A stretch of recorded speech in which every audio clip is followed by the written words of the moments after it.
It was a cold Saturday morning in rural Missouri. It's a kind of morning where you can see your breath hanging in the air like little clouds. A father and his daughter were on the road, driving a beat-up pickup truck through town, heading toward a friend's farm. The girl, Emily, was only 9 years old. She sat quietly in the passenger seat, hugging her backpack, bundled up in a pink jacket a size too small. Her dad, James, looked tense. His knuckles were white on the steering wheel. The truck sputtered a little as they drove.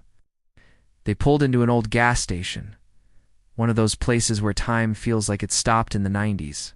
James got out, checked his wallet, and walked inside. Emily waited, staring out at the cracked pavement. A big man was sweeping the sidewalk, bundled in an old brown jacket, beard streaked with gray. He noticed Emily and gave a little nod.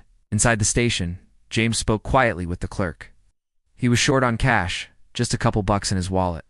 The truck was nearly empty. He asked if they'd let him fill up and come back to pay later. The clerk, shaking his head, said, "Sorry. Store policy. No fuel without payment." James stepped outside, trying not to look defeated. He popped the hood of the truck and pretended to check something, buying himself time. The man who had been sweeping his name was Ray. Watched the whole thing. He walked over and asked, "Truck giving you trouble?" James forced a smile. "Nah, just low on gas. Happens." Ray nodded slowly. Then he pulled out his wallet and said, "Don't worry about it. Let me cover you."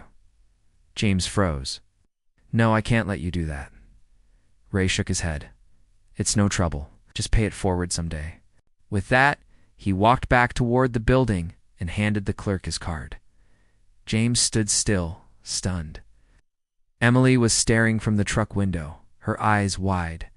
As the pump clicked on, James filled the tank. Emily asked, "Who is that man, Daddy?" James looked over. "I don't know," he said quietly. "Someone kind. They drove off, and that should have been the end of it."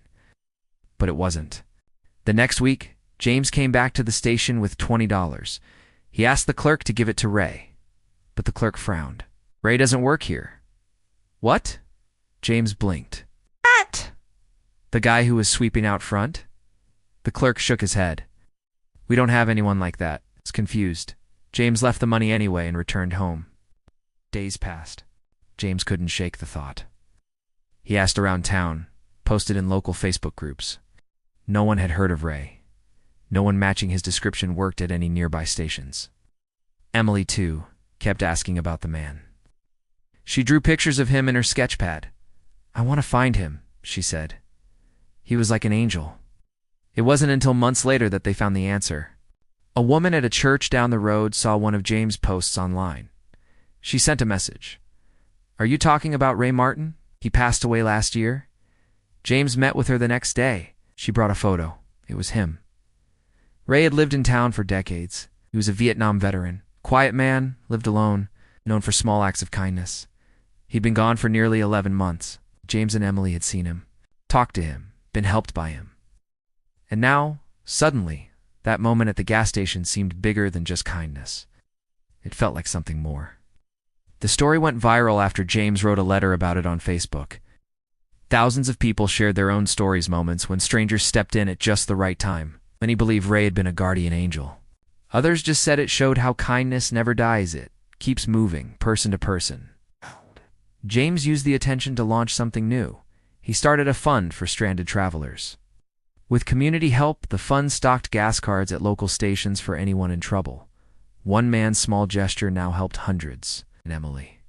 She told the story at school for her Person I Admire project. She called it "The Man Who Didn't Have to Help, But Did."